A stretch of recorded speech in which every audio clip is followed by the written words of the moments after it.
Bagaimana membuat rupiah menjadi raja di negerinya sendiri? Inilah sebagai satu tujuan yang dilakukan oleh Bank Indonesia mengeluarkan peraturan Bank Indonesia nomor 17/3/PBI 2015 tentang penggunaan rupiah. Pada dasarnya Bank Indonesia menilai bahwa penggunaan falas yang cukup besar ini akhirnya memberi tekanan pada rupiah, apalagi ditambah saat ini nilai tukar rupiah terhadap dolar dan juga dolar yang menguat membuat fluktuasi rupiah semakin besar dan juga ternyata masih banyak transaksi di Indonesia menggunakan falas dari berbagai sektor. Yang terbesar adalah dari migas, tekstil, manufaktur, dan juga farmasi yang kita tahu memang banyak bahan bakunya menggunakan bahan impor. Sementara lebih jauh lagi nantinya tujuan utamanya adalah transaksi tunai dan non-tunai di Indonesia akan wajib menggunakan rupiah meskipun memang akan ada batasan-batasan tertentu di mana beberapa sektor nantinya akan dibolehkan menggunakan falas yang saat ini juga sudah disebutkan yaitu transaksi APBN, hibah, perdagangan internasional, pembiayaan internasional dan juga simpanan bank melalui falas.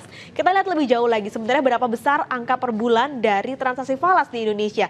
Tercatat 6 miliar dolar Amerika per bulan ini untuk jumlah transaksi falas di Indonesia. Kita rupiahkan dengan kurs Rp13.000 berarti ada 78 triliun rupiah jumlah transaksi falas per bulannya di seluruh Indonesia.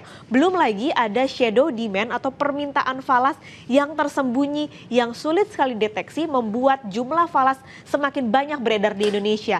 Dan yang terakhir ini masyarakat belum bisa membedakan antara kuotasi dan pembayaran. Kuotasi berarti adalah pencantuman harga yang harus dalam rupiah.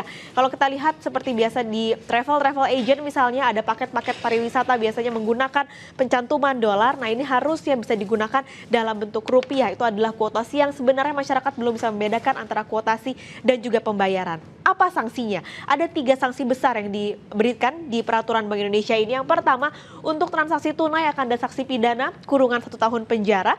Lalu untuk non tunainya akan ada denda 1% dari transaksi dan ada biaya maksimal ataupun besaran maksimalnya adalah 1 miliar rupiah. Sementara yang paling tegas lagi adalah larangan untuk ikut lalu lintas pembayaran. Nantinya akan ada juga jikalau denda ataupun sanksi ini tidak bisa diberlakukan, akan ada pencabutan izin usaha jika memang sanksi ini tidak dapat ataupun tidak bisa direalisasikan.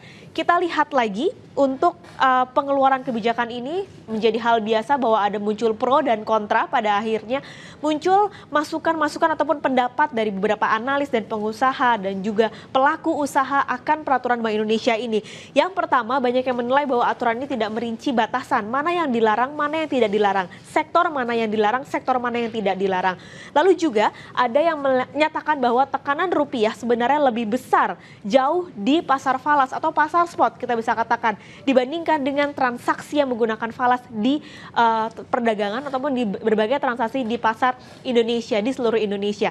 Sehingga pada akhirnya sebuah pendapat muncul bahwa Bank Indonesia seharusnya bisa lebih luas lagi untuk membuat kebijakan ini semakin mumpuni adalah munculnya instrumen-instrumen investasi untuk falas yang dirasa saat ini cukup tidak terlalu variatif ataupun bahkan minim. Dan tentunya nantinya sosialisasi dan pengawasan akan sangat dibutuhkan agar efektivitas dari peraturan Bank Indonesia ini bisa berjalan dengan baik.